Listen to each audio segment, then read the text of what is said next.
Okay, this is The Sleeping Princess. There was an Aztec princess. She was very beautiful, of course. And her father was a good man. And her father said to her, "You can marry anyone you want, but your husband must be an Aztec prince." Well, she looked at all the Aztec princes, but she didn't love any of them.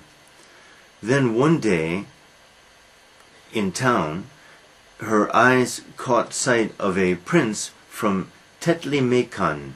The Tetlimecans were enemies of the Aztecs at that time.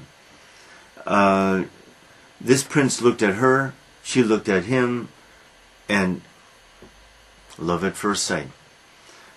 He went home, but he couldn't forget her. She went home, she couldn't forget him. He sent a message to the king, through the king to her. The king didn't see the message. She received the message, "I want to meet you," and so they met. They met in the garden, and they really fell in love then. They saw each other some more times too, secretly. Then the prince sent a message to the Aztec king saying, "I love your daughter and I want to marry her. We love each other." So he questioned his daughter, "Have you seen this man? Have you been with this man?" "Yes, I have. I love him and I want to marry him." "Never." So he locks up his daughter and refuses to let them see each other.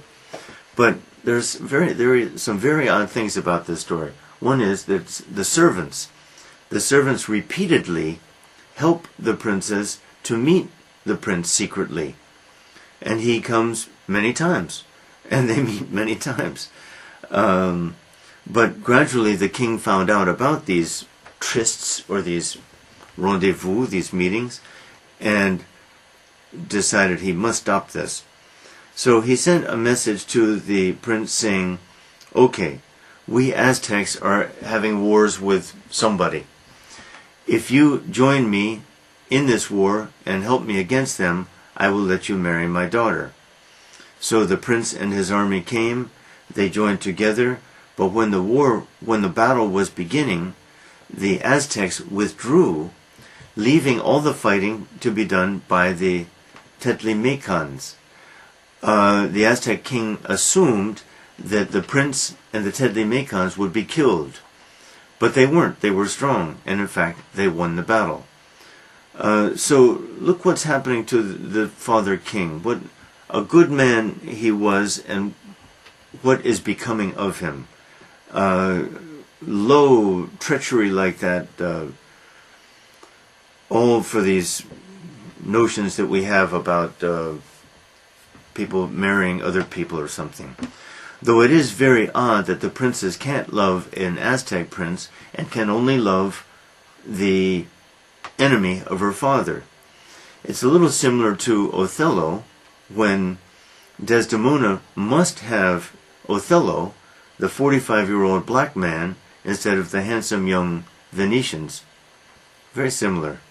That's a point in the story too that people will ignore but shouldn't. Back to our story. So, the prince disguises himself as a farmer, as a peasant, sneaks in to see his daughter, the servants helping again, and they elope, they run away.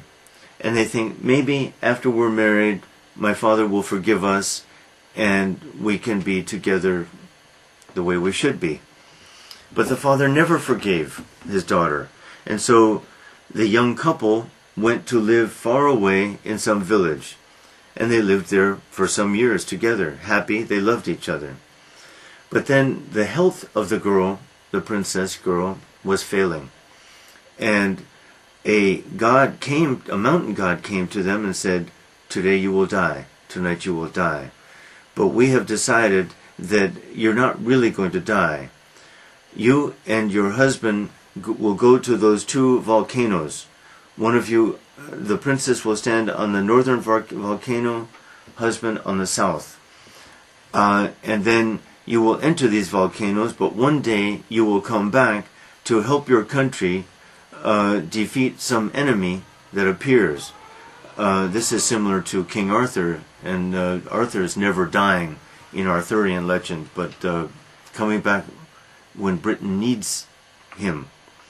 Anyway, and so they disappeared into those volcanoes. There's snow on the volcanoes, but at the very top of the volcano it's hot, where they still have feel their love, and they're not dead. Thank you.